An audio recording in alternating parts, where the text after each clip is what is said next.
Bapak dan Ibu, kita masih belajar PPK di part 6, di mana kali ini kita akan belajar menulis. Tapi di sini bukan menulis laporan PPK, karena itu akan dibahas di part 7. Di sini menulis secara umum.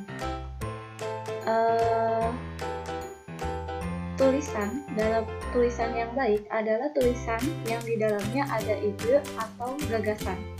Nah, keberadaan gagasan ini yang membuat suatu tulisan itu menarik atau tidak menarik. Nah, biasanya menulis itu tidak sekali jadi. Ada tahapan dalam penulisan itu. Nah, di sini ada rumusnya dalam menulis, yaitu MAP. Apa itu MAP? MAP, M-nya menulis saja tanpa berpikir benar atau salah dari ejaan yang kita tulis. Lalu A-nya adalah analisis ketersambungan antara gagasan, baru kita memperbaiki tanda baca, mempertajam, dan strukturkan. Lalu P-nya baru kita perindah tulisan kita. Apakah pembukaannya seperti apa, lalu akhirnya seperti apa. Harus merupakan sesuatu yang menarik di pembukaan dan harus sesuatu yang menggugah di kedudukan dari suatu tulisan. Oke, menulis saja. Jadi menulis saja tanpa beban. Seperti apa ini? Di sini tuliskan saja apapun yang ada di pikiran kita. Jadi jangan cemaskan apakah si tanda bacaannya betul atau tidak, bahasanya betul atau tidak, ejaannya betul atau tidak. Tuliskan saja apa yang ada dalam pikiran kita. Lalu biarkan pikiran itu mengalir di atas kertas.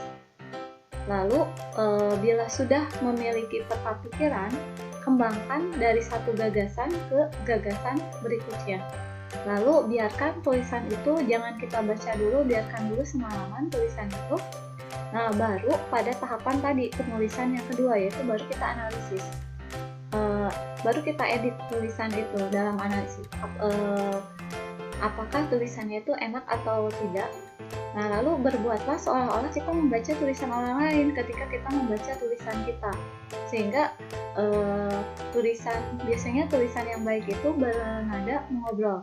Lalu kemukakan dalam penganalisisan tulisan kita itu, apakah yang kita tulis maknanya sudah jelas, apakah tulisan yang kita tulis itu sudah mengalir, topik bahasanya sudah jelas, apa sih yang perlu ditambahkan dari tulisan kita.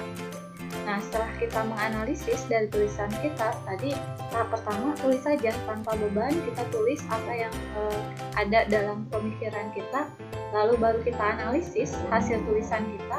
Nah, yang tahapan terakhir yaitu memperindah alinea. Nah, yang pertama, alinea pertama itu merupakan harus tulisan yang menggoda. Nah, jadi aturan 1, pikirkan siapa sih pembacanya, siapa mereka, audien kita, apakah golongan pembaca kita, apakah anak-anak, dewasa, apa yang diharapkan sih dari tulisan ini, terus apa yang mereka minati.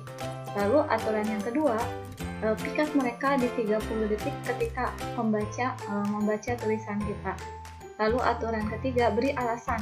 Mungkin kalau di prinsip quantum teaching, ambak apa sih manfaatnya ketika kita membaca tulisan itu. Lalu aturan yang keempat, berbicaralah dengan bahasa yang tertib. Nah, jangan panjang-panjang dalam membuat suatu kalimat, dan buatlah tampilan yang memikat. Nah, lalu aturan yang ketujuh, baru tutuplah alinea kita dengan suatu ledakan. Jadi kalau tadi alinea pertama itu harus merupakan sesuatu yang memikat, di alinea terakhir harus merupakan sesuatu yang betul-betul, oh iya, saya mendapatkan manfaat yang luar biasa. Nah, 50% pembaca itu dari hasil penelitian akan tersesat ketika dalam satu kalimat itu ada 14 kata. Dan 80% pembaca akan bingung jika panjang satu kalimat itu ada 20 kata. Maka kita harus belajar bagaimana cara memperpendek kalimat. Misal sini ada suatu contoh, suatu hal yang indah itu selamanya merupakan sesuatu yang menyenangkan. Nah, tapi kita bisa ubah menjadi sesuatu yang indah, menyenangkan untuk selamanya. Nah, ini lebih sedikit kata-katanya tetapi maksudnya sama. Ada beberapa aturan di sini. Jadi yang simple, ketika misalkan kita ada kata-kata dalam kalimat kita dalam situasi seperti lebih baik kita menggunakan kata jika, atau ada kata transfer kita gunakan kata perpindahan. Dalam rangka lebih baik kita gunakan kata untuk, justifikasi kita gunakan kata pembenaran, berkaitan dengan fakta bahwa lebih baik kita gunakan kata karena, gradula kita gunakan kata bertahap, deskripsi kita gunakan kata gambaran. Jadi ini kata-kata yang disarankan untuk ketika ada kata-kata ini, sehingga kata-katanya lebih simpel tetapi mudah dipahami oleh pembaca. Nah, di sini ada tahapan menulis. Yang pertama, tentukan temanya seperti apa, topik dari tulisan kita, tujuannya apa sih dari tulisan kita. Nah, lalu ketika sudah ada tema, tujuan, baru kita kelola gagasannya. Kita buat mappingnya seperti apa. Nah, lalu tulis bagian utamanya. Poin pentingnya apa, lalu subpoin pentingnya apa. Lalu keterhubungan antara poin satu ke poin lainnya seperti apa. Lalu tulis pembuka, lalu tulis penutup. Jadi tadi pembuka itu harus sesuatu yang menarik, penutup harus ada ledakan. Nah, baru kita lakukan review atau edit. Nah, ini ada satu rumus dalam membuat tulisan yang bagus. Di sini rumusnya si badut. Si adalah sibukkan diri Anda untuk mengumpulkan informasi sebanyak-banyaknya. Jadi sebelum kita menulis, sebaiknya kita banyak membaca dahulu, sehingga tulisan kita kaya akan informasi, kaya akan gagasan yang baru. Lalu B itu berpikir 4 arah. Jadi lihat dari berbagai sudut tulisan kita itu seperti apa. A. Alternatif. Hasilkan ide sebanyak-banyaknya. Lalu D. Desain kombinasi baru. Carilah kombinasi terbaik dari ide untuk tulisan kita. U. Ukur. Terapkan kombinasi terbaik.